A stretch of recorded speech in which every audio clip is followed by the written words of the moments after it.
On July 16, 1999, John F. Kennedy Jr. died with his family when their plane crashed into the Atlantic Ocean.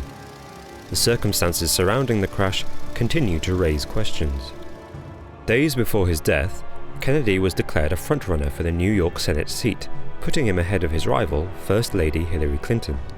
After his death, she was elected senator for New York. Kennedy's name was added to a list circulating the internet. The list comprises over 50 names, with no connection to each other apart from the fact that all of them died mysteriously and all of them had connections to the Clintons. In most cases, the people on the list were poised to oppose or expose the Clintons shortly before they died. The list is known as the Clinton body count, and conspiracy theorists believe it is damning evidence of an extensive cover-up of crimes committed by America's most powerful political couple. Is it possible that Bill and Hillary Clinton's rise to power was facilitated by brutally eliminating the competition? Not all the names on the list are as illustrious as JFK Jr. Many of them are former bodyguards of President Clinton who were killed in helicopter crashes or by apparent suicide. One name on the list that stands out is Mary Mahoney. In July 1997, she was closing up a Starbucks when gunmen broke in and killed all the staff, including her. No money or other goods were taken from the shop. It bore all the hallmarks of an execution.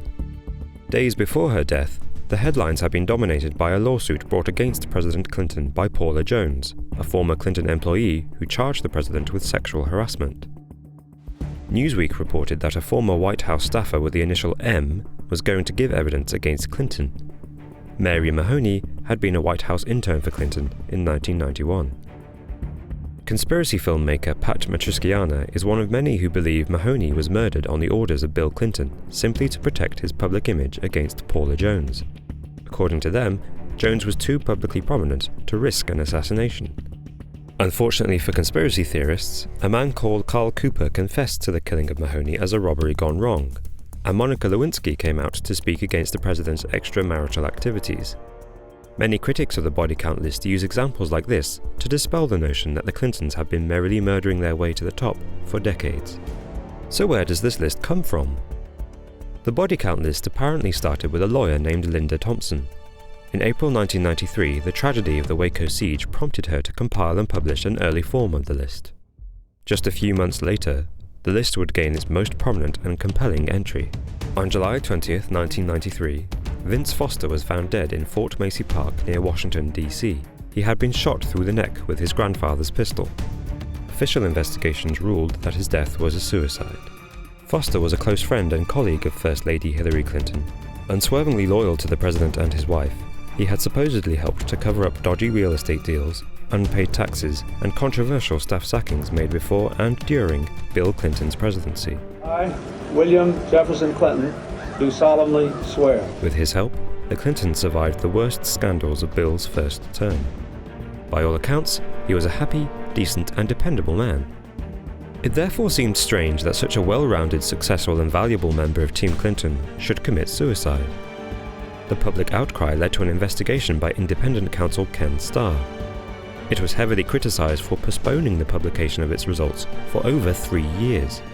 Eventually, Starr confirmed the police's view that Vince Foster killed himself. However, investigator Hugh Sprunt had other ideas. Using the forensic evidence made available by police, Sprunt published his own report on Foster's death. He concluded that Foster had in fact been murdered. Sprunt highlighted several unusual aspects of the case to criticize the police's conclusions. For one thing, carpet fabric was found on Foster's clothes, suggesting he had lain down on a carpeted floor in his suit. Foster's glasses were found several meters from his body, apparently blown off by the gunshot. Yet the gun's trigger guard was wrapped around his thumb, as if it had been dropped on Foster's dead hand.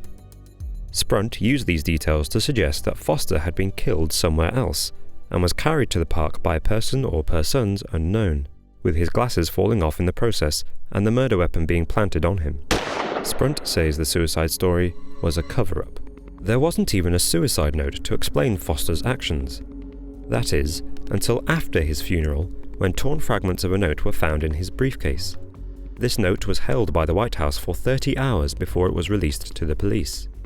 Its most revealing and confounding phrase is a remark in Foster's handwriting which says, The public will never believe the innocence of the Clintons and their loyal staff. To conspiracy theorists, this is a clear signal from Foster that he was ready to turn against the Clintons and expose their wrongdoings to the American public. To the Clinton supporters, it is clear evidence that Foster was too depressed by political pressures and the scandals that rocked his close friends to cope with life any longer. Foster's death drew a lot of attention to the body count list, and its profile was boosted by the media, who reported on the many mysterious deaths surrounding the Clintons in publications like The Washington Post and Newsweek. On April 15, 1998, the New York Times revealed that coverage of these conspiracy theories had been promoted by Richard Mellon Scaife, a billionaire who funded a secret smear campaign against Clinton called the Arkansas Project. Scaife spent upwards of $2 million on the project, which was responsible for most of the revelations of Clinton's financial and sexual indiscretions, not all of which were proven. I did not have sexual relations with that woman, Miss Lewinsky.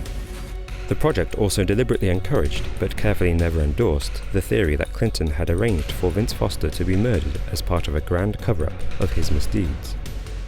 When Clinton ended his second term as president in 2001, he left the Oval Office under a cloud of controversy, yet with the highest approval rating of any American president since the Second World War. The body count list drifted into obscurity and ceased to add new names. Recently, with Hillary Clinton expected to run for the presidency in 2016, the body count list has seen a surge in promotion. Some conspiracy websites, like whatreallyhappened.com, have even started adding new names to the list. After first compiling the Clinton body count list in 1993, Linda Thompson founded the American Justice Federation, a pro-gun and pro-constitution activist group. She died in 2009 from an overdose of medication.